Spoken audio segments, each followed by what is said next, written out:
Muy buenas tardes a otra sesión de Diálogo Abierto desde los estudios de Forest City, aquí en Orlando, Florida, Estados Unidos. Muchas gracias por conectarse con nosotros y estamos en un ciclo que estamos hablando de los obstáculos que perjudican nuestras relaciones, tanto con Dios como con el ser humano. Y la sesión pasada comenzamos a hablar acerca de la autoestima, los problemas de baja autoestima. Y hubo varias personas que se conectaron, algunas contentas, ha despertado mucho interés este tema.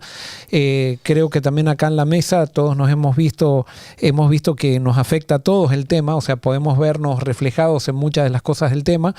Pero hay personas que se sintieron desanimadas porque hemos descrito de alguna manera hemos descrito problemas y no hemos dado soluciones, y era por la falta de tiempo. Hoy vamos a estar entrando a las soluciones de cómo comenzar a solucionar los problemas de autoestima. Y estoy aquí en la mesa con Sammy y con Denar nuevamente. ¿Cómo están, Sammy y Denar? Muy bien. Estamos bien. Qué bueno. Sammy y la M de Sammy se quedó en Denar, de Sammy, Demar. Acá se permite todo. Así. Exacto. No hay problema de autoestima. Entonces, bueno, contentos de poder estar con usted. Vamos a comenzar entonces con una oración. Sammy, ¿podrías orar? Padre, gracias porque podemos estar aquí compartiendo juntos, charlando, pasándola bien, pero no lo queremos hacer sin tu Espíritu Santo dirigiendo esta conversación. Que sea de bendición para nosotros, para todos aquellos que escuchan, Señor, y sabemos que tú estás interesado en que no solamente crezcamos de manera espiritual, pero en todo, emocional, también social y en todos los aspectos de nuestras vidas, Padre. Así que ponemos este programa en tus manos, en el nombre de Jesús. Amén. Amén. Amén. Muy bien, la semana pasada nosotros estuvimos hablando de cuáles son los síntomas de una baja autoestima y hemos descrito esos síntomas. Si usted no estuvo el programa pasado, conéctese, está en el canal de Forest City y ahí puede ver cuáles son los síntomas de una baja autoestima. También analizamos las causas y hoy vamos a empezar a analizar cómo solucionar este problema, y posiblemente no nos alcance tampoco este programa.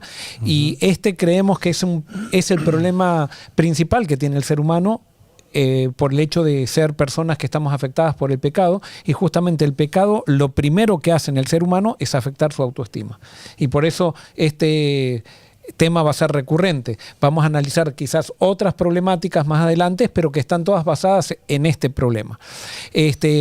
Ahora, se comunicaron personas con nosotros y especialmente se comunicó una psicóloga, seguidora de Forest City, amiga nuestra, Silvia se llama ella, y me mandó aquí un aporte y quisiera compartirlo con ustedes. Ella dice: los problemas de estima o de imagen de sí misma no se sanan a través de entender nuevas ideas.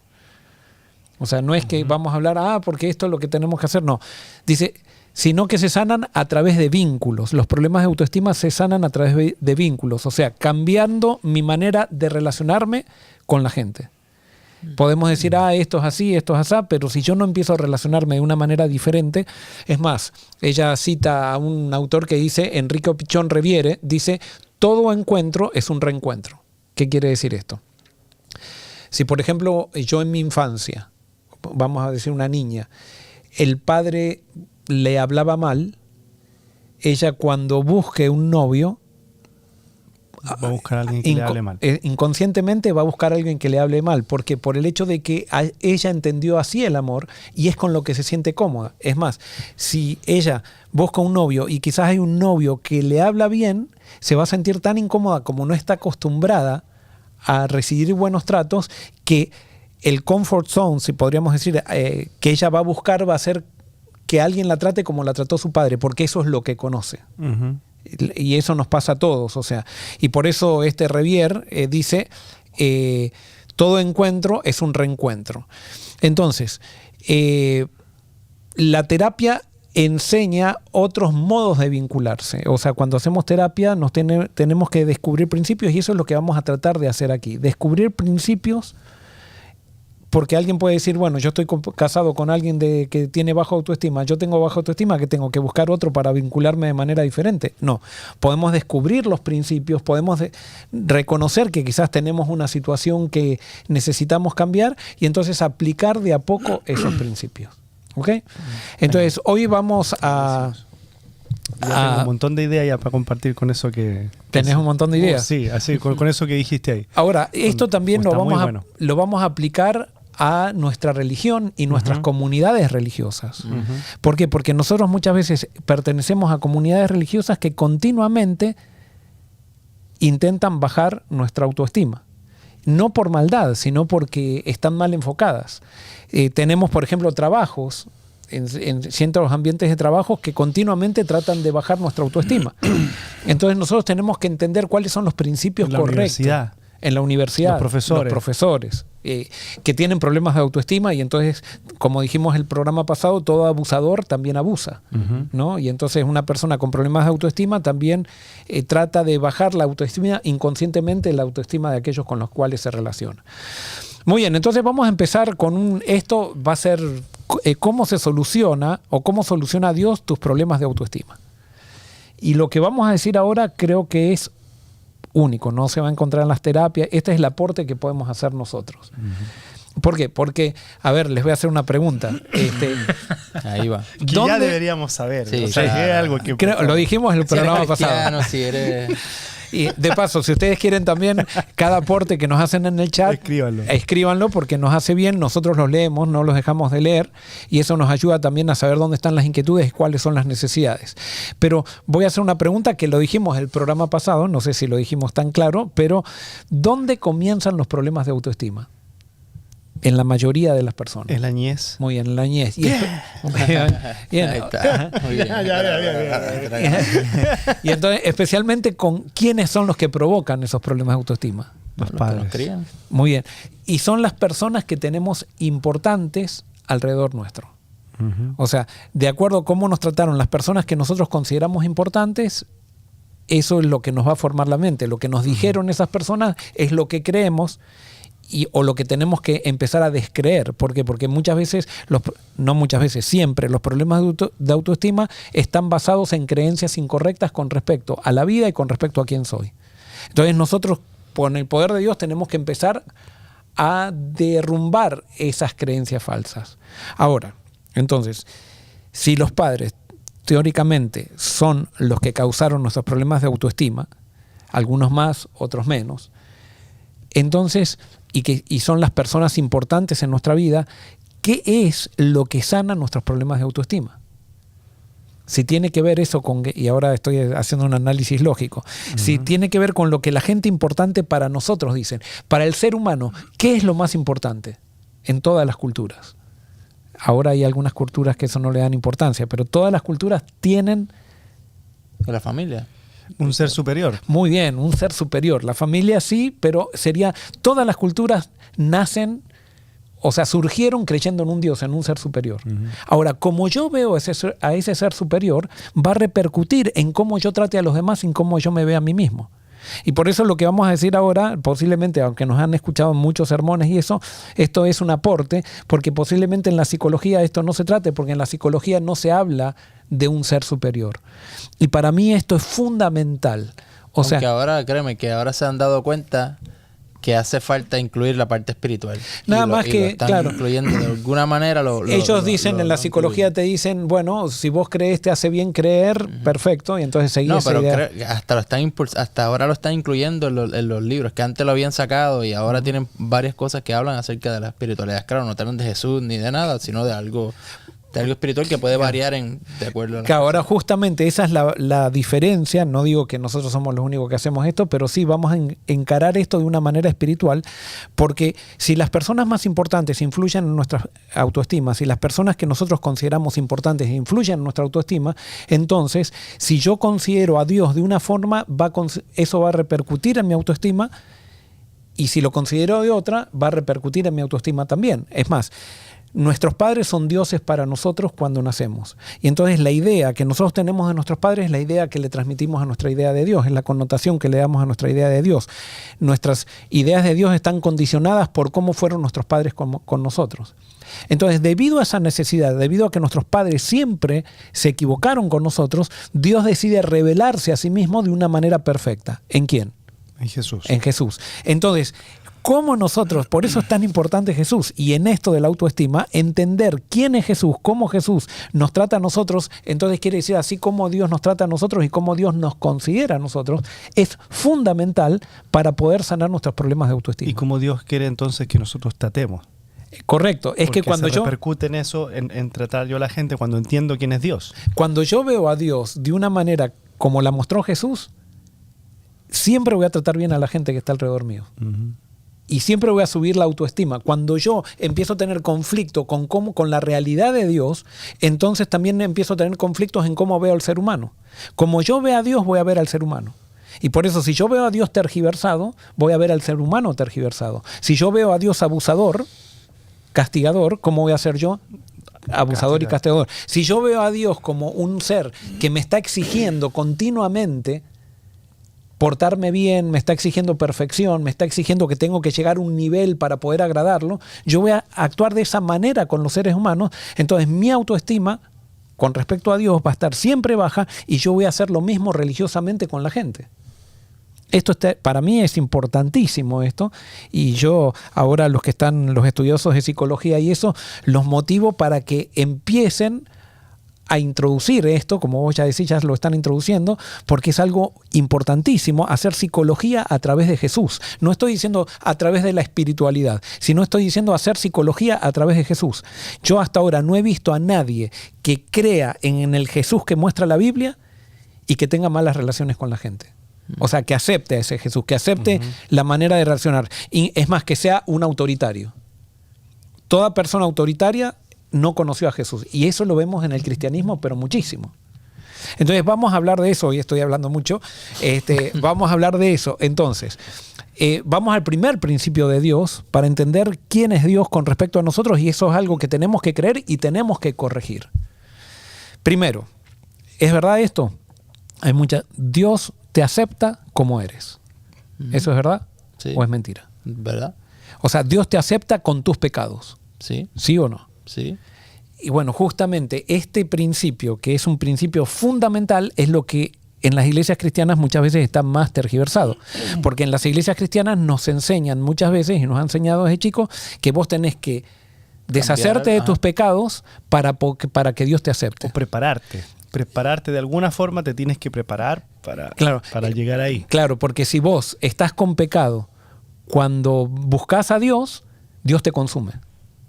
Si estás sin pecado, Dios no te consume. Pero si estás con pecado, Dios te consume. Yo creo que es entender la reconciliación, cómo funciona. Y no sé si lo vamos a leer, no sé si va a entrar en algo de la Biblia o algo así, pero si leemos Romanos 5, ahí está bien claro. Y nos dice exactamente cuándo comienza, cómo comienza, aun cuando éramos débiles, cuando éramos pecadores. Bueno, justamente, Sammy, eso es el primer versículo que tengo.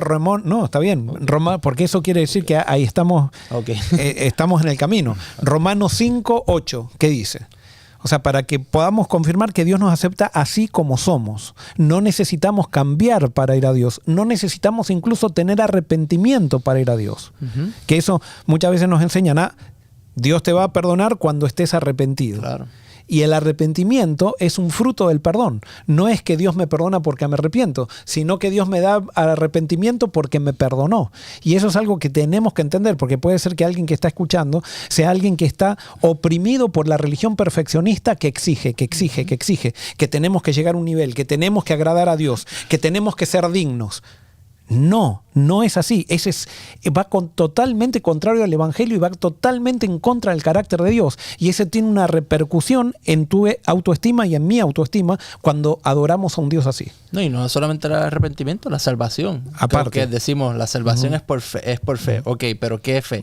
¿Es que cuando yo creo, ahí se me otorga, o es que estoy creyendo lo que se me otorgó? Correcto. Y entonces esa es la diferencia. Y muchas veces lo hacemos, es que tienen que arrepiéntanse, crean para que sean salvos. Entonces como que no estoy salvo, entonces una vez creo, ahí entonces Dios me da la salvación. Y entonces cuando enseñamos estas cosas, hay gente que está acostumbrada, no lo hace de maldad, sino que está acostumbrada, que le enseñaron que vos te salvás por la fe que tenés. Y entonces empiezan a decir, lo que están enseñando estos pastores es liberalismo. Ajá. Eso va a traer libertinaje. No, justamente esto es lo que trae la verdadera libertad, salvación incluso del pecado. No solamente de salvación para vida eterna, sino salvación del pecado. A menos que no solucionemos nuestro problema de autoestima sabiendo de que somos valiosos, incluso con pecado.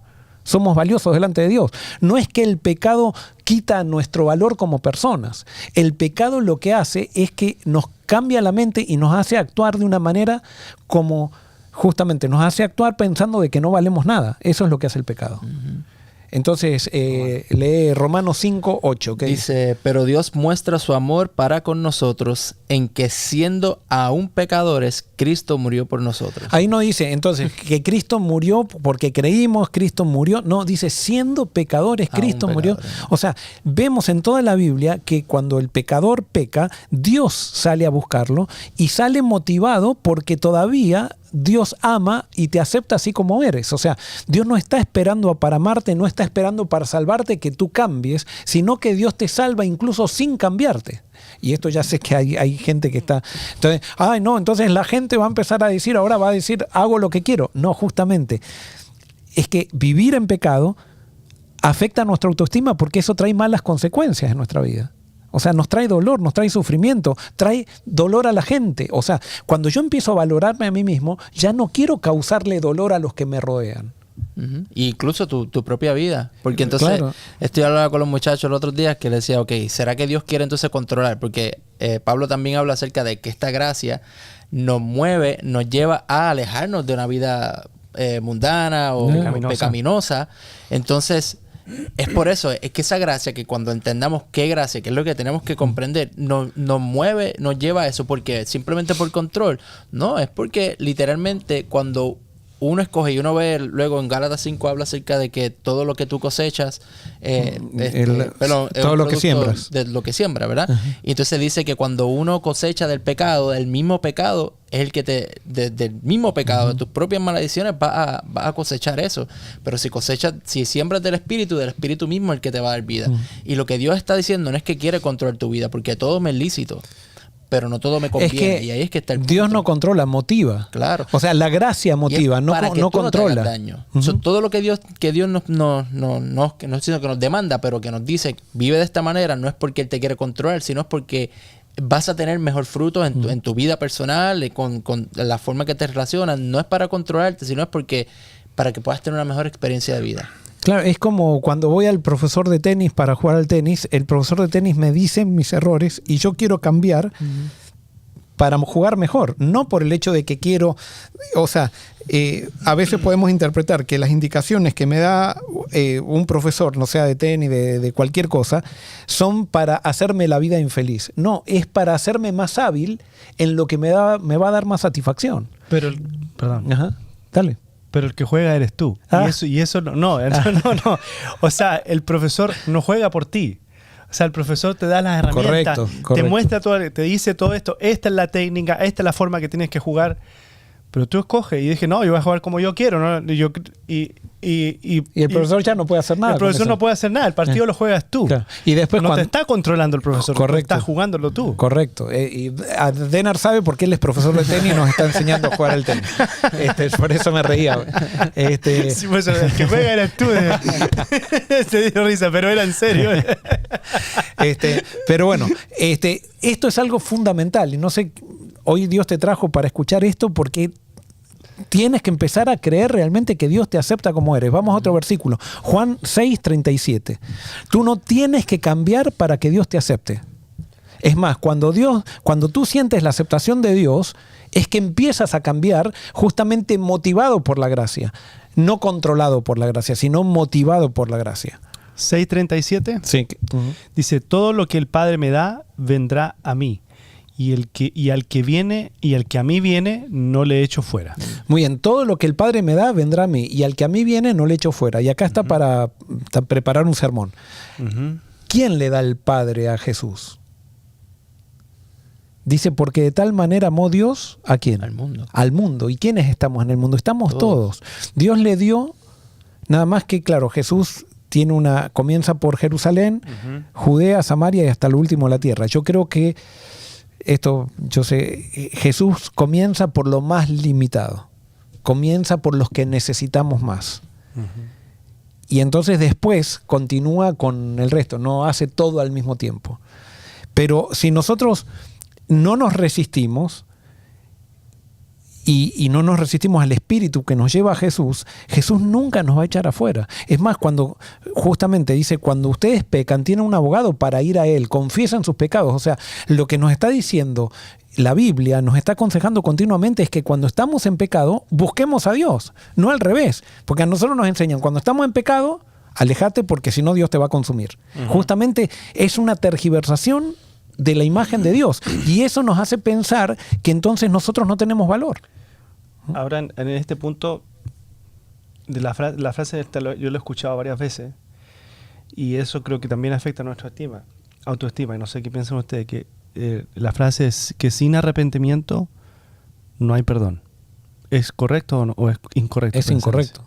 Es incorrecto. O sea, díganme, vamos al para mí, en Génesis 1, del 1 al 3, está resumido todo el mensaje de la Biblia. Díganme cuándo entre Génesis 1 al 3 se ve a Adán y Eva arrepentidos. No. En ningún momento. Es más, cuando Dios lo confronta a Adán, primero sale a buscarlo, huyen. Cuando Dios lo confronta, que ya no puede huir más, le pregunta y echa la culpa a Eva, que justamente sabemos que una de las evidencias es el arrepentimiento. Cuando estamos verdaderamente arrepentidos, no le echamos la culpa a nadie, asumimos responsabilidad. Pero Adán y Eva no estaban arrepentidos y Dios les da el regalo de la salvación en Génesis 3:15 cuando todavía no estaban arrepentidos. O sea, porque la salvación estuvo siempre. O sea, no es que Adán y Eva perdieron, que el mundo perdió la salvación. Cuando Adán y Eva pecan, automáticamente estaba activado ya un plan de salvación que o sea, nunca se perdió el mundo. No, y que no solamente eso, la salvación le pertenece a Dios. Entonces, si depende de mí, de que yo creo, entonces yo me salvé. ¿Entiendes? Es como que decir, ok, no es por gracia. No es por gracia, yo hice algo, entonces yo creo, pues entonces ya me está otorgando a mí el mérito de la salvación. Claro. Entonces alguien puede decir, entonces nadie se va a perder. La Biblia habla de perdición. Claro. ¿Quiénes se van a perder? Los que no la quieren. Los que no quieren esa salvación, los que la rechazan. Pero justamente nosotros cuando vamos a evangelizar, muchas veces totalmente equivocados para mí, y perdónenme, no estoy afectando la autoestima de los cristianos, espero, pero ¿cuántas veces yo he sido uno que iba a enseñarle a las personas que tenían que entrar a mi iglesia para estar salvos? Y cuando alguien se muere, le preguntamos enseguida, ¿estaba en la iglesia o no estaba en la iglesia? ¿Aceptó o no aceptó? Y entonces, no es así, no es así. Nosotros desde que nacemos estamos salvos, no porque estamos salvos en sí, estamos salvos gracias a lo que Dios hizo, desde que nacemos. Lo que Jesús hizo es tan poderoso que nos afectó incluso desde antes de nacer. La salvación de este mundo ya está asegurada. Es terrible eso, o sea, terrible, buenísimo. O sea, sí, tremendo la palabra. Es tremendo. Ya está asegurada, solamente tenemos que creerlo. El que no cree se comporta como si estuviera perdido y posiblemente el que no cree tarde o temprano va a rechazar esa salvación porque no lo cree. Hay gente que no lo cree y como no lo cree pone la salvación en el futuro. Y yo sé que si alguien está escuchando masivamente esto, estos programas no se escuchan masivamente, entonces no tenemos muchos problemas, pero a veces en los sermones sí se escuchan más masivamente y cuando yo digo esta frase, la gente se escandaliza porque dice entonces, o sea, es como que nos han enseñado que la salvación está en el futuro, entonces siempre estamos con miedo. Y entonces, claro, están los versículos que Pablo dice, busquen vuestra salvación con temor y temblor. Sí, o sea, es algo serio lo de la salvación porque es como si a mí me digan, te han regalado $3 millones y yo no le haga caso. No, eso, si a mí me dicen, te regalaron $3 millones y yo tengo que saber dónde están, yo lo voy a buscar con temor y temblor. Eso, o sea, no quiero perdérmelo. O vivir como pobre. Entonces tú eres millonario y estás viviendo como pobre. Claro, porque no querés acceder a eso. Exacto. Porque vos querés, es como teniéndolo. En la parábola del deudor, de los dos deudores, cuando tenía una gran deuda con el rey, el deudor, y entonces le dice, dame tiempo que te lo voy a pagar. Hay gente que vive así, que piensa que con tiempo le va a poder pagar a Dios la deuda que tiene con Dios. Y entonces después viene cuando le perdona a Dios la deuda, o le perdona al rey la deuda, él se encuentra con un deudor que le debía un denario o algo por el estilo, y lo manda a la cárcel. Claro. Y nosotros, hay muchos cristianos que viven pensando que la salvación está en el futuro, que la vida eterna está en el futuro. Y quiero decirte que la salvación ha sido asegurada en el pasado, ya la tienes. No importa si te has apartado de Dios, ya la tienes, solamente te apartaste de Dios porque no lo creíste. Tienes que creer que Dios te acepta así como eres. Y eso para tu autoestima es totalmente sanador. Porque ahora tú empiezas, cuando yo empiezo a creer que Dios me acepta como soy, ¿qué pasa con la gente que tengo alrededor? Yo también la empiezo a aceptar como son. Uh-huh. Y eso produce en la gente que está a mi alrededor, en mis hijos que están a mi alrededor, en mi esposa que está a mi alrededor, en mis vecinos que están a mi alrededor, se empiezan a sentir atraídos hacia mí. ¿Por qué? Porque no hay nada que atrae más a un ser humano que es el amor incondicional. Uh-huh. Y eso es lo que Dios nos quiere mostrar. Vamos a Mateo 11:28, otro versículo muy, muy conocido. ¿Qué dice? Venid a mí todos los que estáis trabajados y cargados, y yo os haré descansar. Muy bien. ¿En qué estamos trabajados y cargados? Toda persona que piensa que su salvación está en el futuro está trabajada y cargada tratando de ganar su salvación. Uh-huh. Está fijándose si comió, si no comió, si se equivocó, si no se equivocó. Y nosotros tenemos que estar felices de que Dios nos ama y nos ha aceptado. Sí, puede ser que todavía nos equivoquemos, pero somos hijos de Dios. Puede ser que todavía cometamos errores, pero seguimos siendo hijos de Dios. ¿Voy a buscar cometer errores porque soy hijo de Dios? No, voy a querer cada día ser más parecido a Jesús. Cada día voy a querer equivocarme menos. ¿Por qué? Porque las equivocaciones que realmente nos afectan y que afectan al mundo son aquellas que repercuten en los demás. ¿Y qué es moralidad en la Biblia? Moralidad es no hacerle daño a las personas. Nosotros, moralidad la hemos definido de una manera diferente. Es como que si comes bien, si te portás bien, o sea, si pintás esto estoy exagerando, pero si vas de vestido de un color a la iglesia, eso está bien. Si vas de vestido de otro color, eso está mal. Si te pones una pantalla, está bien. Si te pones... No, todo lo que causa dolor, o no dolor, lo que causa sufrimiento en mis semejantes por causa de mí, eso es amoral. ¿Por qué el adulterio es amoral? Porque causa sufrimiento a muchas personas alrededor nuestro. Claro, entonces alguien que ama a Dios y Dios lo hace amar, no puede ser que diga, voy a seguir adulterando. No quiero. Ahora, Dios perdona al que adulteró y lo perdona totalmente, y no por eso entonces ahora tiene que pagar, irse a un rincón en la iglesia porque adulteró en el pasado. No, lo importante es que cambiemos nuestra manera de pensar y nuestra manera de concebir a Dios. Dios te perdona para que seas diferente, y ahora con el matrimonio que estás, hagas las cosas bien. Como decíamos, te vincules bien. Eso es lo que sana una autoestima tergiversada. Es que nosotros queremos muchas veces aplicar el castigo, digamos, que debería merecerse la persona. Uh-huh. Lo queremos aplicar nosotros como ayudándole a Dios a aplicar ese castigo. Uh-huh. Siendo que ese castigo lo pone el pecado, o sea, es la consecuencia, es la cosecha, y a veces no hay nada que hacer, porque es lo que hiciste. Si cortaste un árbol, el árbol se va a morir. Uh-huh. Y va a pasar algo, o sea, no hay forma de... El infierno no es Dios agarrando a los pecadores y poniéndoles el espiedo dentro del infierno para que ardan eternamente. El infierno es lo que produce el pecado en nuestra vida. Uh-huh. Y Dios no necesita castigar más de lo que castiga el pecado, porque ya el pecado trae castigo, mucho castigo en sí mismo. Y por eso Jesús, en todo lo que Él dijo, siempre dijo que Él venía a salvar, no venía a condenar. Pero parece que a los cristianos es lo que más nos cuesta.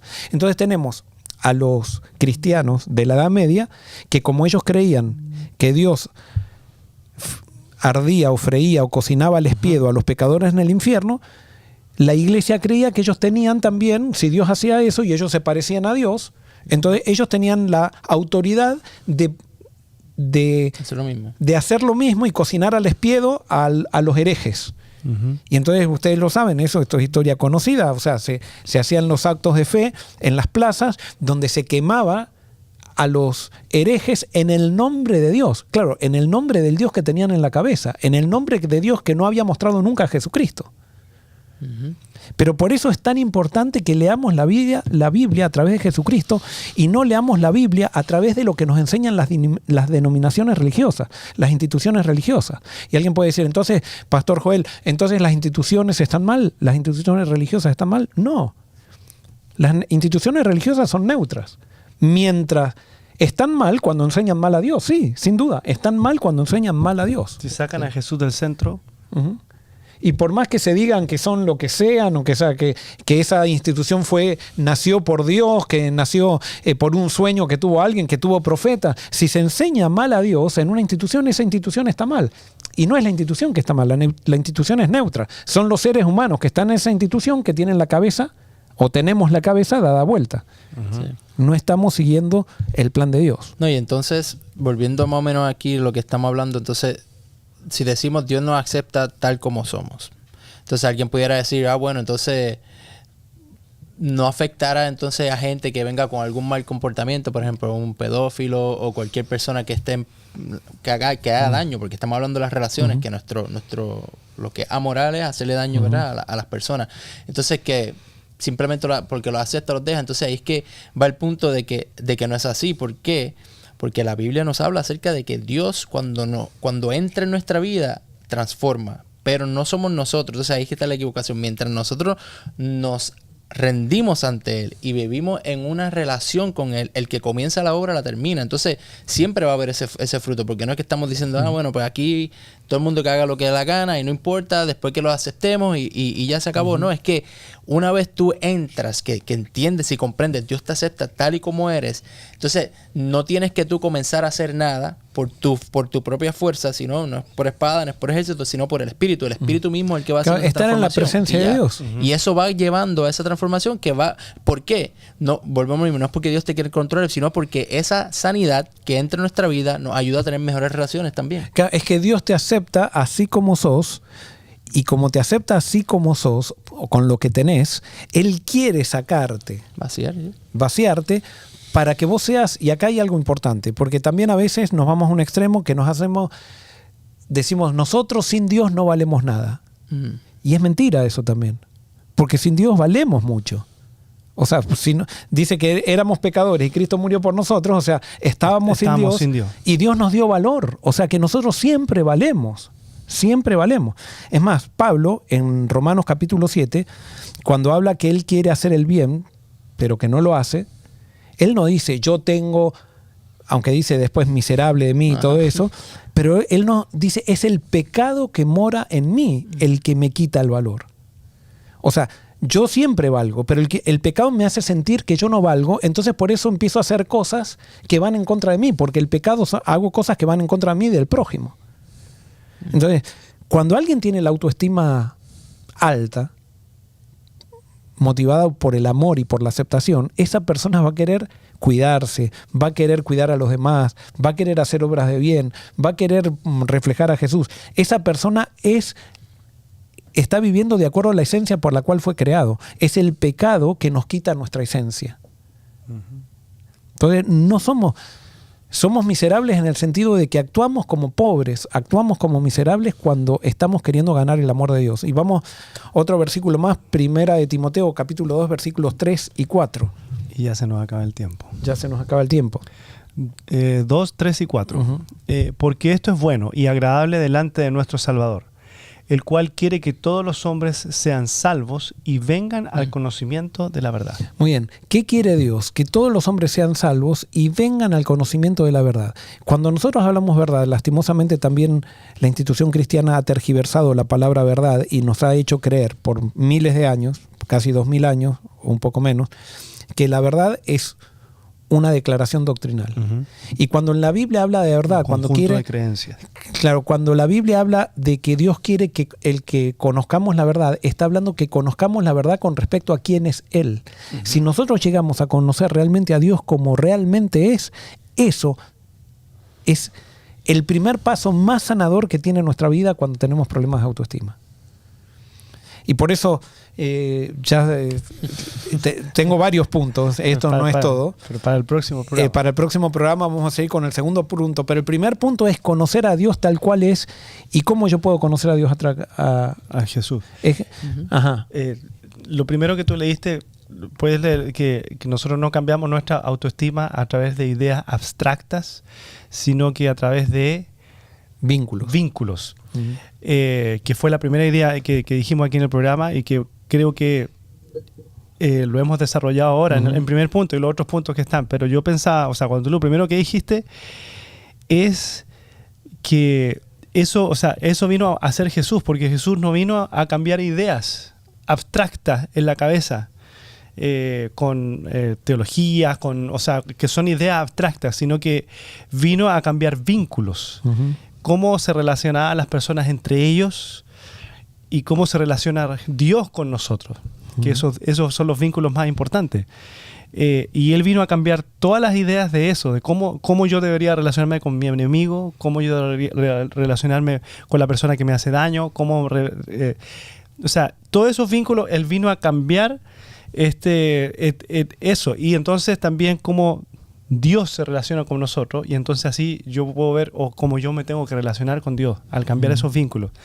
No son ideas abstractas, de definiciones, que como lo hacían los griegos, sino que vino a hacer algo práctico. Jesús vino a hablar de vida. Exacto. Y eso es lo que cambia totalmente el Evangelio.